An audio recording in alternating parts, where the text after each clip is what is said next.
Når man sådan bor og lever her i Rumænien, og som også har valgt at tage ud i de fattige landsbyer og kigge til de mennesker, der er derude, så bliver man virkelig nogle gange rigtig, rigtig berørt af det. Det går en lige til hjertet.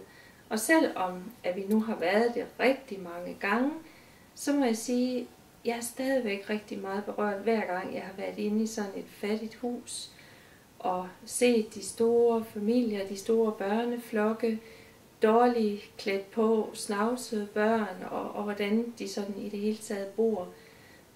Og så kan jeg nogle gange næsten have det helt svært med, at vi tager hjem til vores egen gode lejlighed her, hvor der er varme på radiatoren, og vi har brusebader, vi har mad i køleskabet og alt, hvad vi skal bruge.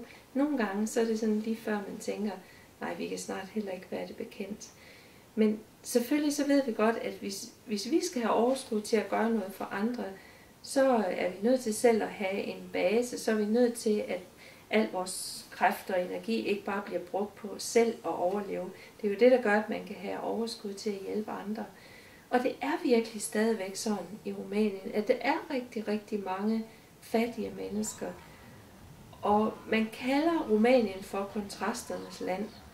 Og det er bare rigtigt, fordi bare i gadebilledet, så kan man se blandingen af hestevognene og så de store dyre biler, der er hentet i Tyskland. Og i det hele taget, altså kontrasterne er der, tingene er blandet, for der er de rige, der er de fine og de dyre ting, men der er så sandelig også de fattige. Og det er så dem, vi har valgt at gøre noget iblandt, og man kan godt tænke, at hvad kan vi gøre? Det er jo ingenting. Der bor 22,5 millioner mennesker i Rumænien. Hvad kan vi gøre? Og selvfølgelig kan vi ikke gøre det hele, men vi kan gå ind og hjælpe nogle få stykker.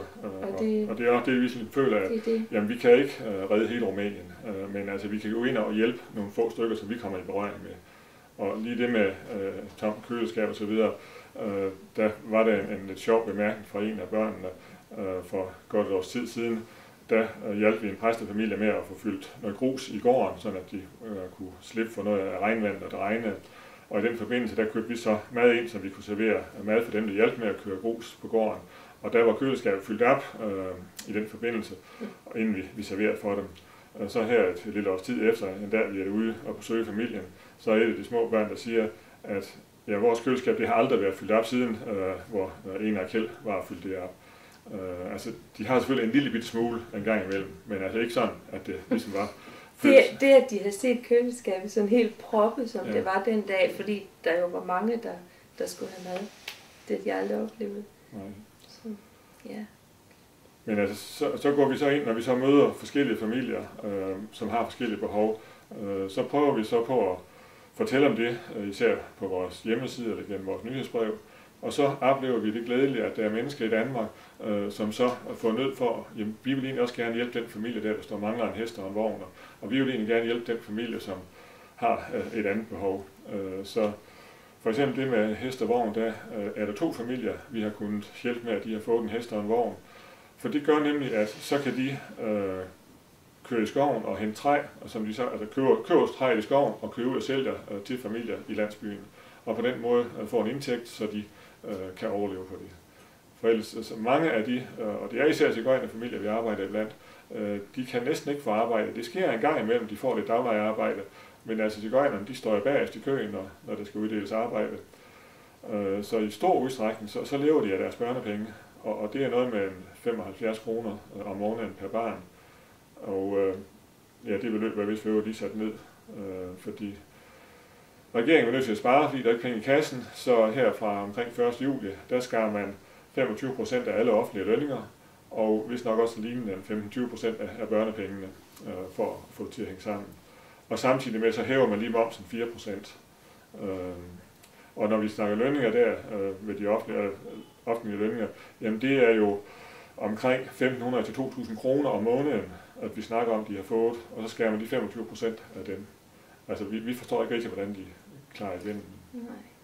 Og man mærker jo også opgivenheden. Det synes jeg, det er noget af det. Man skal faktisk passe på, at man ikke selv bliver grebet lidt af det, kan jeg godt mærke sådan over tid, når vi har været her meget.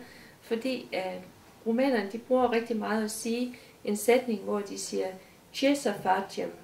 Altså hvis man spørger, hvordan går det, og så videre, så siger de, jamen hvad skal vi gøre? Eller hvad er der at gøre? Eller sådan, det betyder, den til sætning der. Som udtrykker den der opgivenhed, jamen der er ikke nogen vej ud af det her.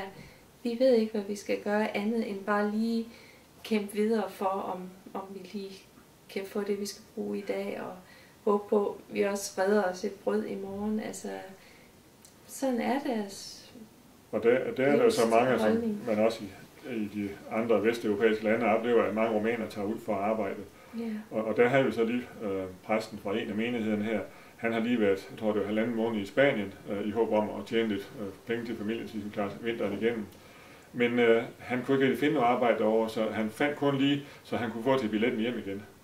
Så han har ingen penge med hjem til familien. Og så har han jo væk fra familien 1,5 måned i det forsøg. Og det er jo nok også på grund af krisen i de vestlige lande, at der så er færre arbejder til rumænerne. Men krisen i Rumænien, den rammer meget hårdere end for eksempel i Danmark. Fordi i Danmark, der har regeringen totalt nogle midler, de har kunnet sende ud for at mindske krisen. Hernede, der har regeringen brugt de penge, de har, så der er ikke noget at hjælpe i den sammenhæng. Og vi læste også lige her for nylig i en avis, at der er egentlig noget social hjælp til de allerfattigste familier.